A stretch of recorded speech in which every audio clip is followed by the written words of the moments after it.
दोस्तों नमस्कार, मैं सुखदेव कंबोज आपका फिर से हार्दिक स्वागत करता हूं मेरे चैनल स्टडी शॉर्ट में। अगर आप इस चैनल पर नए हैं तो कीजिए स्टडी शॉर्ट को सब्सक्राइब, लाइक और कमेंट और अपने दोस्तों के साथ शेयर ज़रूर करें। दोस्तों, आज हम जिस टॉपिक पे बात करने जा रहे हैं वो है न्यू एजुकेशन पॉलिसी, यानी नई शिक्षा नीति, जो हाल ही में हमारी एचआरडी मिनिस्ट्री द्वारा, यानी हमारा शिक्षा मंत्रालय, एचआरडी मिनिस्ट्री का नाम बदलकर अब शिक्षा मंत्रालय कर दिया गया है। तो अब से उसको शिक्षा मंत्रालय कहा जाएगा, ना कि मानव संसाधन विकास मंत्रालय। तो ये भी एक नई अपडेट है।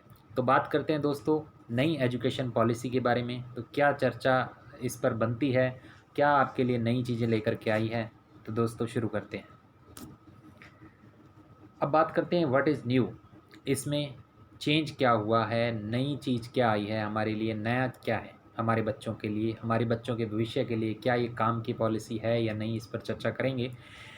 दोस्तों बात करें अगर जीडीपी की, तो अभी तक पूरे स्टेट्स और केंद्र को मिला करके हमारी एजुकेशन सिस्टम पर, हमारी जो शिक्षा पर बच्चों पर खर्च होता था वो हमारी जीडीपी का 4.43% होता था, जिसको बढ़ा करके अब 6% कर दिया जाएगा। तो ये एक अपडेट निकल के आया है हमारे सामने। इसके अलावा अगर आगे की बात करें तो 10+2 सिस्टम को 5+3+3 4 सिस्टम के अंदर चेंज कर दिया गया। अब ये सिस्टम क्या है, इसका हम आगे विस्तार से इस पर चर्चा करेंगे। अभी बुलेट्स पॉइंट्स पर चर्चा करते हैं कि क्या क्या हमने डिस्कस करना है। फिर थर्ड एजुकेशन पॉलिसी है, अब तक जो इंडिया में तीसरी एजुकेशन पॉलिसी ये उभर करके सामने आई है। देखिए आपके लिए क्या लेकर के आती है। इसमें आपका लैंग्वेज को लेकर के कुछ चेंज किया गया है, हायर एजुकेशन में चेंजेस किए गए हैं, ग्रेजुएशन सिस्टम में चेंजेस किए गए हैं, आपके एंट्रेंस एग्ज़ाम जो होते हैं उसको लेकर के चेंज हैं, असेसमेंट रिपोर्ट यानी आपका जो रिज़ल्ट बनता है उसको लेकर के चेंजेस किए गए हैं, टेक्नोलॉजी का इंट्रोडक्शन किया गया है आपके करिकुलम में, आपके सिलेबस के अंदर। और टीचर रिक्रूटमेंट का जो ट्रेडिशनल सिस्टम चला है उसको थोड़ा सा बदला गया है, कोशिश की गई है मोर प्रैक्टिकल होने की। तो अब बात करते हैं फॉरेन यूनिवर्सिटी, इनका भी लेकर के भी कुछ, इनको लेकर के भी कुछ नियम बताए गए। बढ़ते हैं दोस्तों, वन बाय वन इस पर चर्चा करते हैं कौन कौन सी चीज़ें हमारे लिए अच्छी हैं इस पर एजुकेशन पॉलिसी में। तो दोस्तों सबसे पहले बात करेंगे कि 5+3+3+4 सिस्टम, जो 10+2 सिस्टम जो हमारा चला जाता था, क्योंकि पहले एक बच्चा फर्स्ट क्लास से लेकर के 10th क्लास तक पढ़ता था, उसके बाद वो +1 पढ़ता था और +2 पढ़ता था। तो ये सिस्टम हमारे देश में काफ़ी सालों से लागू है। अब इस सिस्टम की जगह हमारा जो सिस्टम लाया गया है नया, तो इसको 5+3+3+4 सिस्टम नाम दिया गया है। अब ये है क्या दोस्तों, इसको कुछ स्टेजेस के अंदर बांटा गया है। जैसे फर्स्ट जो फाउंडेशन स्टेज रखा है इन्होंने 5 साल का, उसमें आपके बच्चे को 3 साल तक की प्री प्राइमरी क्लासेस में पढ़ाया जाएगा, जो कॉन्वेंट स्कूल ऑलरेडी फॉलो करते हैं, एलकेजी यूकेजी नर्सरी, वो सेम सिस्टम आपका लागू किया जाएगा हर स्कूल के अंदर। 3 साल तक आपके बच्चे को प्री प्राइमरी एजुकेशन दी जाएगी, उसके बाद 2 साल तक आपका क्लास फर्स्ट और क्लास सेकंड की पढ़ाई कराई जाएगी। तो फाउंडेशन स्टेज आपकी 5 ईयर की रहेगी, तो ये कंप्लीट फाउंडेशन स्टेज कहलाएगी 5 साल की। इसके बाद आपका बच्चा प्रवेश करेगा प्री प्रेटरी स्टेज के अंदर। प्री प्रेटरी स्टेज जो आपकी 3 साल की रहेगी, कक्षा 3 से लेकर के कक्षा 5 तक आपकी इसमें पढ़ाई कराई जाएगी, थर्ड फोर्थ और फिफ्थ में। इसके बाद आपका बच्चा प्रवेश करेगा जी मिडिल स्टेज में, ये अगेन 3 साल का होगा, कक्षा 6 से लेकर के कक्षा 8। इसमें कोडिंग सिस्टम जो है 6 क्लास से इंट्रोड्यूस किया जाएगा, यानी आपके बच्चों को मोर प्रैक्टिकली यानी जॉब ओरिएंटेड बनाने के लिए, प्राइवेट फील्ड में भेजने के लिए, क्योंकि आगे जो युग आने वाला है पूरा टेक्नोलॉजी ड्रिवन आने वाला है, तो आपके बच्चे को तैयार करने के लिए 6 क्लास से ही कोडिंग को आपके करिकुलम का, आपके सिलेबस का पार्ट बना दिया जाएगा। इसके बाद सेकेंडरी स्टेज में दोस्तों 4 साल की सेकेंडरी स्टेज रहेगी, जिसमें क्लास 9 से 12 तक की पढ़ाई कराई जाएगी। अब इसमें 10th और 12th का जो बोर्ड सिस्टम है वो एज़ इट इज़ लागू रहेगा, लेकिन उसमें चेंजेस ये रहेंगे कि ये जो है सेमेस्टर सिस्टम कर दिया जाएगा, यानी साल में 2 बार पेपर होंगे। तो सेमेस्टर सिस्टम जैसे कॉलेजेस के अंदर कुछ यूनिवर्सिटीज़ लागू करती हैं, यानी अब आपका बच्चे को पूरे साल पढ़ाई करनी पड़ेगी। अब यहाँ पे कुछ और चेंजेस हैं, जैसे पहले हम जो हमारा सब्जेक्ट चूज़ करते थे वो आफ्टर जो 10th क्लास करते थे यानी 11th के अंदर आप जा कर के चूज़ करते थे, लेकिन वो सिस्टम चेंज करके अब 9th क्लास से ही आप अपने सब्जेक्ट्स का चुनाव कर सकते हैं और उसके अकॉर्डिंग ही आप पढ़ाई कर सकते हैं। तो दोस्तों ये था सिस्टम जो बदला गया है। अब बात करते हैं हमारे एंट्रेंस एग्ज़ाम की।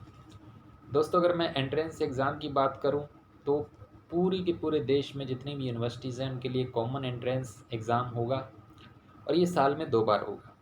एनटीए नेशनल टेस्ट एजेंसी को ज़्यादा पावरफुल बनाया जाएगा, लेकिन मेडिकल और इंजीनियरिंग के कॉलेजों को छोड़ करके बाकी सबका जो कॉमन एंट्रेंस एग्ज़ाम होगा। लेकिन अगेन यहाँ पे एक डिफ़िकल्टी है कि इसको भी मैंडेटरी सरकार द्वारा नहीं बनाया गया, तो यूनिवर्सिटी चाहे तो अपना एग्ज़ाम कंडक्ट करवा सकती है। अब बात करते हैं हमारे ग्रेजुएशन सिस्टम में क्या चेंजेस किए गए हैं। ग्रेजुएशन सिस्टम में दोस्तों यहाँ पे मल्टी एंट्री और मल्टी एग्ज़िट का ऑप्शन आपको दिया गया है। मतलब अगर आप 1 साल तक ग्रेजुएशन सिस्टम के अंदर पढ़ाई करते हैं तो आपको पहले क्या होता था कि अगर आपने 3 साल की ग्रेजुएशन मानी जाती है हमारे यहाँ पे, अगर आपने 2 साल पढ़ाई की है और उसके बाद आपने छोड़ दिया, यानी आपको 5 साल के लिए आप अपनी स्टडी को छोड़ना पड़ गया, तो आपको फिर से फर्स्ट ईयर से स्टार्ट करना पड़ता था, ऐसा सिस्टम था। अब क्या होता है कि अब जो नया सिस्टम है इसके अंदर अगर आपने 1 साल की पढ़ाई की है किसी पर्टिकुलर सब्जेक्ट में, तो उसके लिए आपको उसका सर्टिफिकेट प्रदान कर दिया जाएगा। अगर आपने 2 साल बाद छोड़ दी है तो एडवांस डिप्लोमा दिया जाएगा, और 3 साल की अगर आपने पढ़ाई पूरी की है तो आपको बैचलर डिग्री दी जाएगी। और इसके साथ ही अगर 4 ईयर की आपने पढ़ाई कर लेते हैं तो बैचलर डिग्री विद रिसर्च, ये आपको डिग्री मिलेगी। इसमें मल्टी एंट्री और मल्टी एग्ज़िट का सिस्टम यही है कि आप कभी भी अपनी पढ़ाई शुरू कर सकते हैं और कभी भी आप पढ़ाई छोड़ सकते हैं। इसके साथ और क्या चेंजेस किए गए हैं, इसके साथ चेंजेस किए गए हैं कि आप एक साथ कई अलग अलग तरह के सब्जेक्ट्स पढ़ सकते हैं। यानी आप फर्स्ट ईयर के अंदर कोई अदर सब्जेक्ट के साथ आप अपने पढ़ाई कर सकते हैं, और सेकंड ईयर में अगर आप सब्जेक्ट चेंज करना चाहें तो सब्जेक्ट चेंज कर सकते हैं।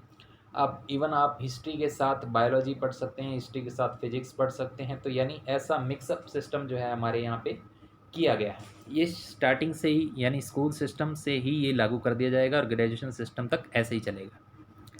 अब बात करते हैं असेसमेंट रिपोर्ट की। असेसमेंट रिपोर्ट यानी आज तक आपका जो ट्रेडिशनल टाइप से रिज़ल्ट बनता आया है उसमें भी चेंजेस किए गए हैं। अब इसमें पीयर असेसमेंट रखा गया, यानी आपका जो सहपाठी है, यानी आपके साथ जो बच्चा पढ़ता है आपके बच्चे के साथ, वो भी आपको नंबर देगा। स्पोर्ट्स की काफ़ी अहमियता इसके अंदर इक्वल रखी गई, यानी आपकी पढ़ाई के साथ साथ स्पोर्ट्स को भी बढ़ावा दिया जाएगा और उसके भी इक्वल नंबर जोड़े जाएंगे। इसके अलावा टीचर से भी असेसमेंट होगा, आपका टीचर भी आपको नंबर देंगे। और सेल्फ असेसमेंट यानी आप खुद नंबर भी दोगे, खुद को भी नंबर दोगे, और ये सारे अंक मिलाकर के ही आपका रिपोर्ट कार्ड तैयार किया जाएगा। तो दोस्तों ये असेसमेंट रिपोर्ट जो है इसके अंदर काफ़ी मेजर चेंजेस किया गया है। और बढ़ते हैं आगे, क्या और चेंज किए गए हैं लैंग्वेज के अंदर। दोस्तों ये बहुत ही इम्पोर्टेंट कह सकते हो। लैंग्वेज के अंदर जो चेंज किया गया है, अभी तक जो है इंग्लिश को मैंडेटरी बताया गया है कई क्लासेस के अंदर, अब इंग्लिश को एक तो नॉन मैंडेटरी किया गया है। दूसरी बात, बच्चा चाहे तो अपनी रीजनल लैंग्वेज में, अपनी लोकल लैंग्वेज, अपनी क्षेत्रीय भाषा के अंदर पढ़ाई कर सकता है और उसी के अंदर एग्ज़ाम भी लिख सकता है। तो ये काफ़ी बड़ा चेंजेस किया गया है। अलग अलग स्टेट्स को अपनी लोकल लैंग्वेज को बढ़ावा देने के लिए जो है प्रमोट किया जाएगा। अब बात करते हैं टीचर रिक्रूटमेंट की। टीचर रिक्रूटमेंट भी इसमें भी काफ़ी चेंजेस किए गए हैं। टेट एग्ज़ाम होगा और उसके साथ आपका इंटरव्यू होगा टीचर का, और उसके साथ आपको डेमोन्स्ट्रेशन भी देना पड़ेगा कि किस प्रकार से आप पढ़ा सकते हैं।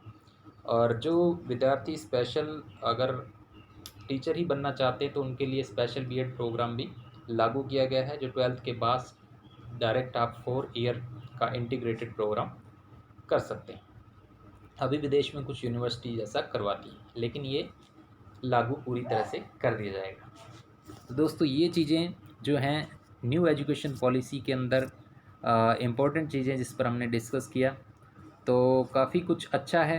और काफ़ी कुछ इसके साथ अगर चेंजेस किए जाते हैं हमारे सिस्टम में भी, तो ये एजुकेशन पॉलिसी हमारे लिए बहुत बेहतर साबित होगी। और अगर मल्टी लैंग्वेज का सिस्टम हमारी गवर्नमेंट रखना चाहती है और फॉरेन यूनिवर्सिटीज़ को भी ये पॉइंट रहेगा, तो फॉरेन यूनिवर्सिटीज़ को भी बढ़ावा दिया जाएगा कि फ़ॉरेन यूनिवर्सिटीज़ भी इंडिया में अपना आकर के कॉलेज खोल सकती हैं। तो यहाँ पे काफ़ी कंपटीशन बढ़ने वाला है एजुकेशन में भी, और इतना खर्चा अगर गवर्नमेंट कर रही है तो उसके साथ हमारे स्कूल्स के अंदर इक्विपमेंट्स वैसे रखे जाएं, और हमारे सिस्टम में हमारी जो एम्प्लॉयबिलिटी है वो भी अगर बढ़ती है तो उसी प्रकार से हमारे रोज़गार के साधन भी उपलब्ध करवाए जाएं, तो ये एजुकेशन पॉलिसी पूरी तरह से हिट होगी। अदरवाइज़ इसमें भी कुछ कमियां रह जाएंगी, और ये एजुकेशन पॉलिसी हमारी 2022-23 तक लागू होने की संभावना है। तो दोस्तों, उम्मीद करता हूँ आपको ये वीडियो पसंद आया होगा। अगर पसंद आया तो अपने दोस्तों के साथ शेयर कीजिए, लाइक कीजिए, कमेंट कीजिए। धन्यवाद दोस्तों।